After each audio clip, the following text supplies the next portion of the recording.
42% of sole traders don't answer their phone. They're on a job, under a sink, up a ladder, and the customer that called them has just hired someone else. Pierre Ponsin is the founder of BAPPCO, and he's solving that with an AI receptionist that answers calls, books jobs, and handles customer questions 24 hours a day. We talk about what it takes to build AI products for people who have never heard of AI, why a well-configured agent can outperform a human call center, and why Pierre thinks right now is the greatest time in history to be an entrepreneur. Let's get into it. But yeah, I mean, to kick off, Pierre, do you want to just give me a bit of background to what BAPPCO is, what problem you're solving with your product, and how it all works? BAPPCO is a technology and AI company. The reason for being is about solving problems for small sole traders and SMEs using AI, because that's my background. And it takes two forms. One is I created an AI phone receptionist that helped people answer the phone 24/7 and do a whole host of action on behalf of the customer. And the other one is an automation partner. The usual, if somebody in the office or at work is doing a set of repetitive tasks, more often than not, those can be automated. It saves time to everyone, allows people to go to change their task from something boring, something necessary but not necessarily fulfilling, to something a lot more productive and enjoyable. At least that's what I'm trying to do. I love that. The two go hand in hand, I guess, don't they, in terms of saving time. I love your product as well. I mean, the reason I know about your product, I was at a networking event, and there was a plumber that I know that was talking about your product and absolutely waxing lyrical about how great it was. And clearly a market that's very ready to adopt that stuff. But I imagine that can be difficult sometimes. How are you finding the market is with AI generally at the moment and that whole landscape? The market is absolutely amazing in different ways. Not all great, not all positive, amazing. So one of the biggest market signal for me was we did a market research about traders. We called plumbers, we called bricklayers, hairdressers, loads of different, sole traders or very small SMEs. And we found that 42% of them just didn't even pick up the phone. Like the phone gone unanswered, straight to voicemail. That's crazy. But at the same time, when we talk to them, for the one that we managed to reach and talk to, the AI technology and what AI can do in general, and specifically a phone receptionist, is so foreign to them that they don't see a value. Even if it's like as you said, the one that are using it, they're like, oh my God, that's amazing. Why didn't I do that sooner? But the ones that just don't, they're like, nah, I don't see the point. I already have a voicemail. The more technical one already have an IVR that says, press 1 for this, press 2 for that. And I even had one guy saying, no, I'm old school, I'm pen and paper. I said, yeah, okay, I can help you, mate. That's absolutely fine. It's a mindset shift, I think, across the board, isn't it, with AI at the moment? Yeah. It's there's so many products like yours that are kind of revolutionizing industries, but it does sometimes take a while to get those people on board. I think the interesting thing for me about your product as well is that obviously it's a very user-facing product, isn't it? So you can get the people on board who are running their companies, but ultimately this is a very front-facing thing for them. How have you thought about your product in that way? Clearly, the voice and the naturality of it is a key part. With when someone has BAPPCO installed as that kind of receptionist, that virtual receptionist, they are thinking quite clearly about their brand and how they reflect that through the voice. Mm-hmm. How have you included that throughout the products? Like, is it down to a very natural sounding voice? Is it down to very intelligent answers that it's producing? How have you thought about that throughout what you've been doing? Part of it is selection of the tool. You have loads of different tools out there that are going to be providing that TTS function. Not all of them are going to give you a natural sounding voice. Not all of them are going to have a large sample of voices to go from. So that's one part. And I must say, one of the biggest challenge that we have that most people comment on is uh, that uncanny valley moment where people are like, "Is that AI or is that somebody talking to me?" Um, and that is usually caused by that little moment, that little pause that the AI has sometimes when there's a conversation.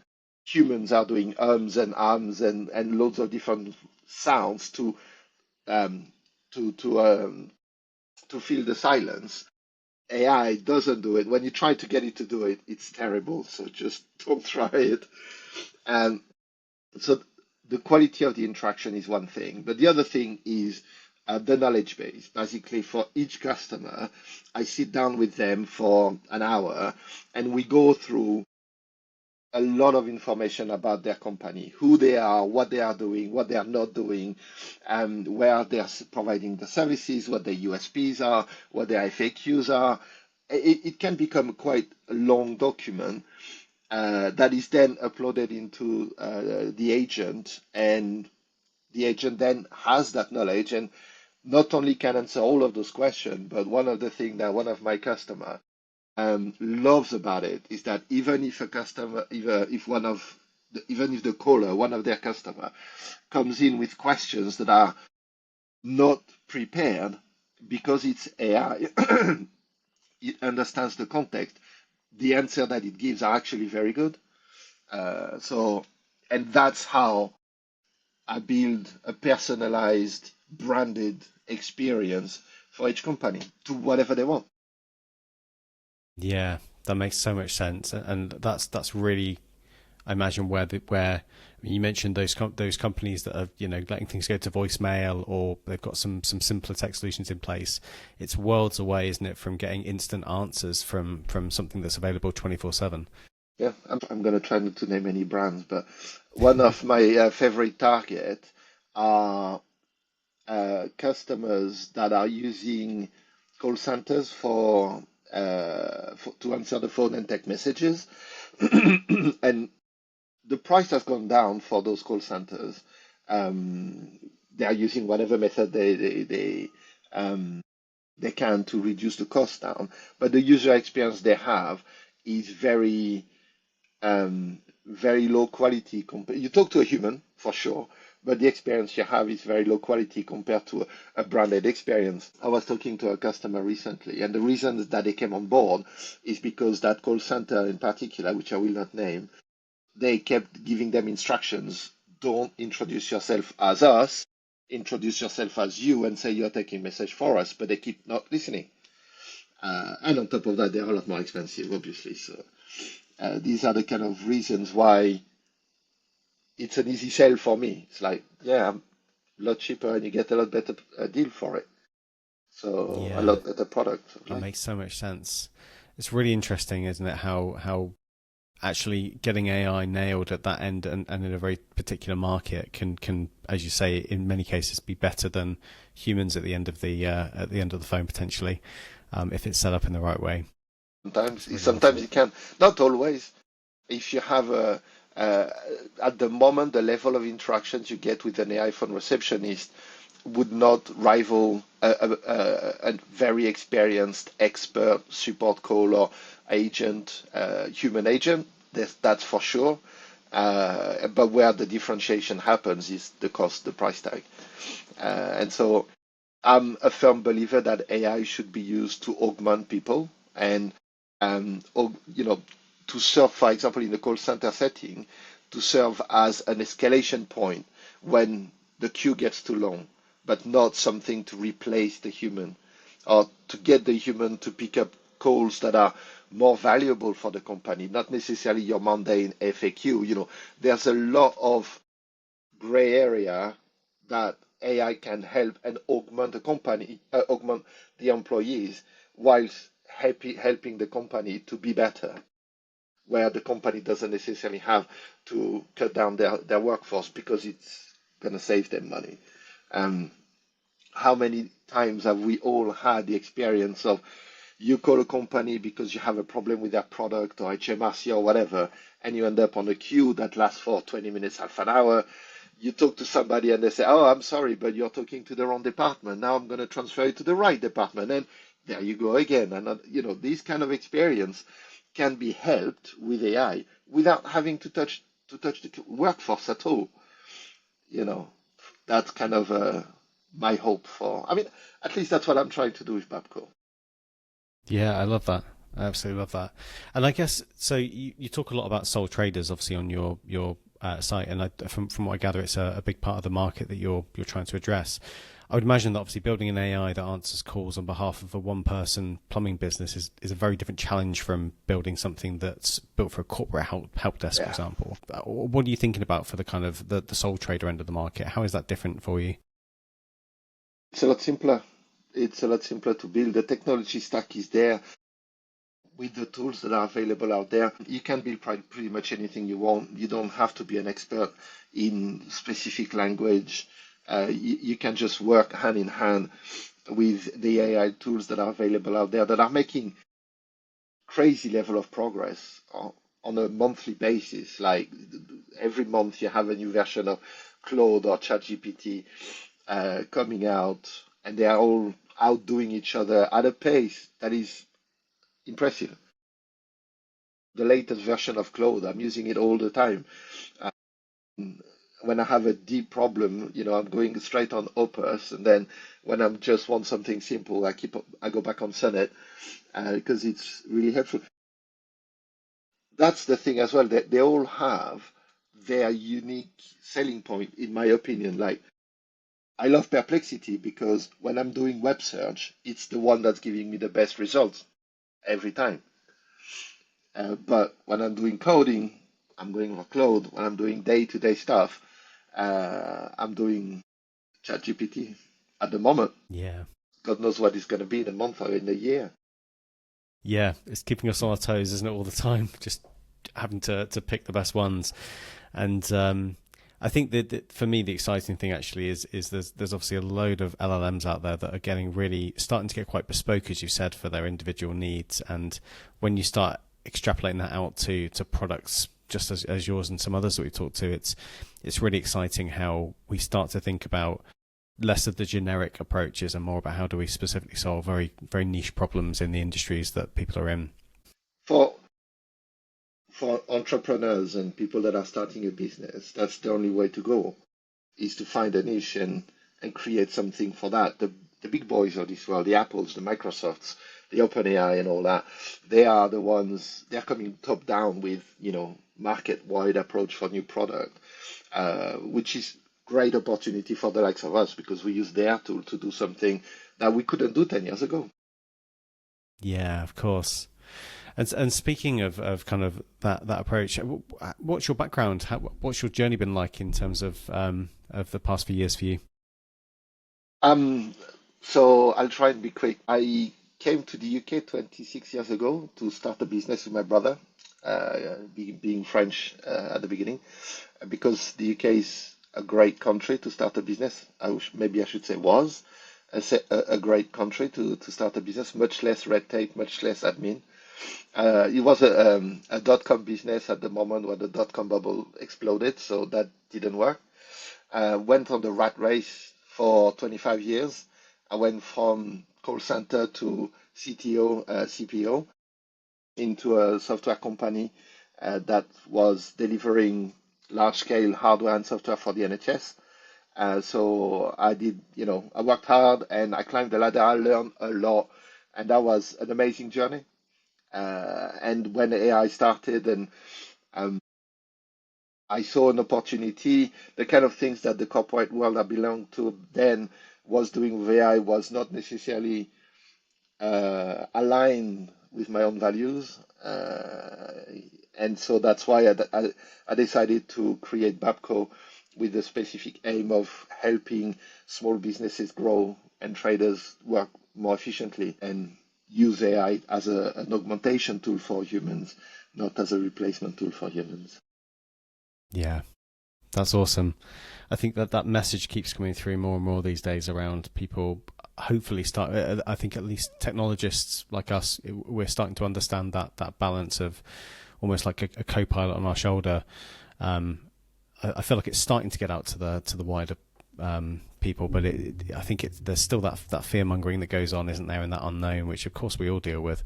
What I see because I'm doing a lot of networking, and so I'm dealing almost daily with non-technologists, with people that are not technical, that are doing anything from plumber to HR to finance and accounting and things like that. And the gap of our understanding about the possibility around AI and what they think and what they see is widening as fast as the technology evolves quick. So do you see the same thing? Yeah, I do. I think there's something about being in technology for a while. You must get used to that unknown, I think, in many ways. And there's always something around the corner, right, keeping us on our toes. I think we all have started with that viewpoint, and over time you get used to the only certainty being change, and you kind of need to keep on top of it. I think the interesting thing about AI right now for me is that it is causing this wave of companies having to be affected by it. We're really entering this kind of new wave of a bit like when the dot-com bubble came about, as you said, and the kind of internet started to really take pace. I feel like this is another wave that's going to affect every industry.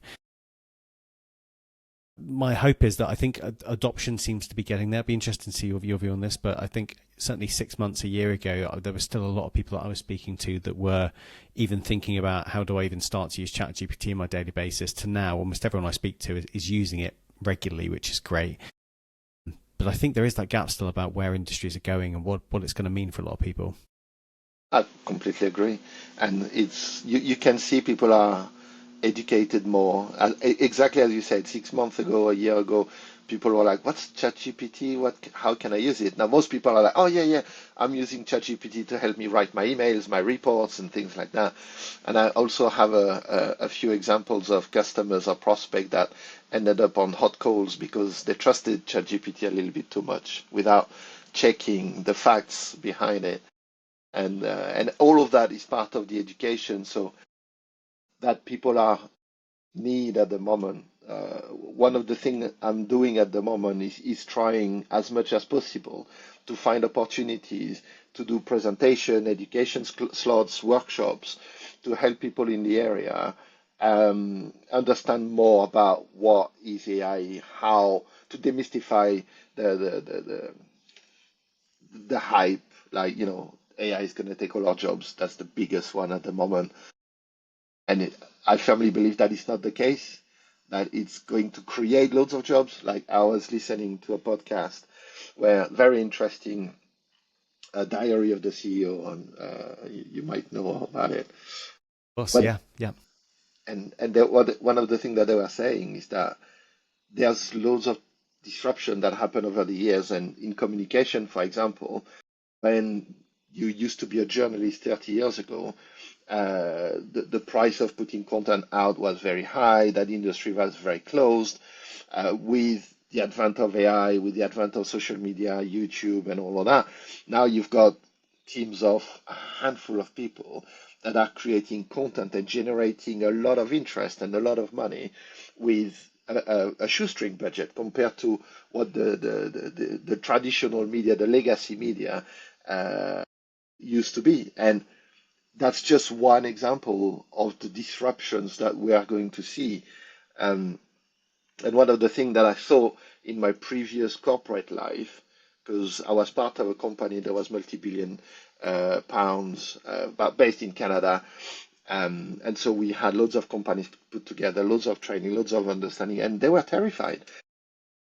I don't know if you're familiar with the concept of a moat when you have a software or a company. So basically, the moat is how safe are you from competition? It's the thing that's around you that protects you from getting displaced by your competition.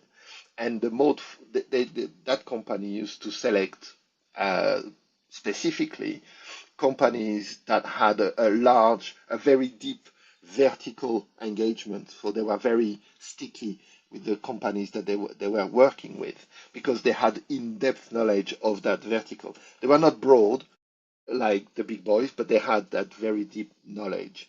That was built in their software over years and years. They did an experiment. They allocated a team of 3 people for, was it 6 or 9 months, to create a competitor software from one of their existing company. And they managed to create, once they created the software development and testing and deployment tool, which was all AI based, they managed to create a competitor product that was better in 14 days. Wow. That's amazing. In 14 days. So it's scary, isn't it? Yeah. And they were terrified of it because, yeah, and rightfully so. Now, again, to go back to the Diary of the CEO podcast, they're saying exactly the same thing. It used to be that the competition, the big boys of this world, the big company of this world, had an advantage of size against the smaller company, and they could outdevelop and outperform in terms of production of products the smaller boys. But now, with the technology that we have at hand, those small companies, small entrepreneurs can just pop in, like me. I'm a good example. Probably you as well. We are a good example of there's a niche, there's something that we can do that the big boys are not looking at or not because they are busy protecting their own business. But for us, we turn on a dime and we create something in days that would take their development team, a long time to do and then market and all that. And it's a big disruption that's happening at the moment. It's a great time to be an entrepreneur right now. I think that sums it up perfectly. It certainly is. I mean, we're certainly seeing a lot more companies that have never considered software to be something they could get involved with, or people that have had an idea for years now and suddenly are picking up tools and just being able to bring those things to life. And it really is incredible. As you say, the barrier to entry is becoming much lower.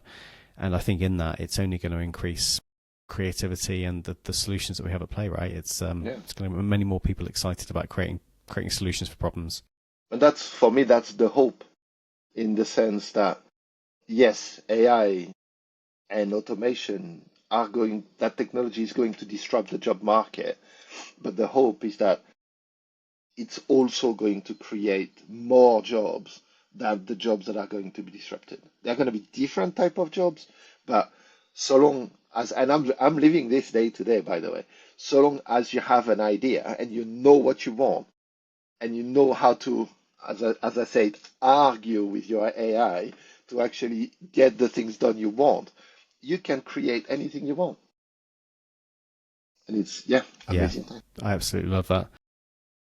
To close out, Pierre, one question that I'd like to ask is what question do you think that more people should be asking themselves right now? What question should be asking themselves?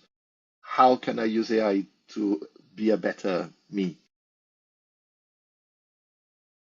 It's about amplifying, isn't it? And yes. And making us work better and more efficiently. That's amazing.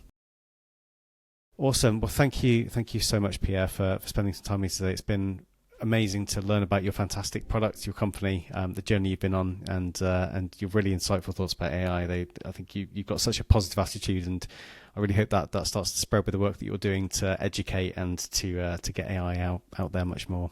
Thank you for the opportunity to talk to you as well. It was very enlightening and very interesting as well. Awesome.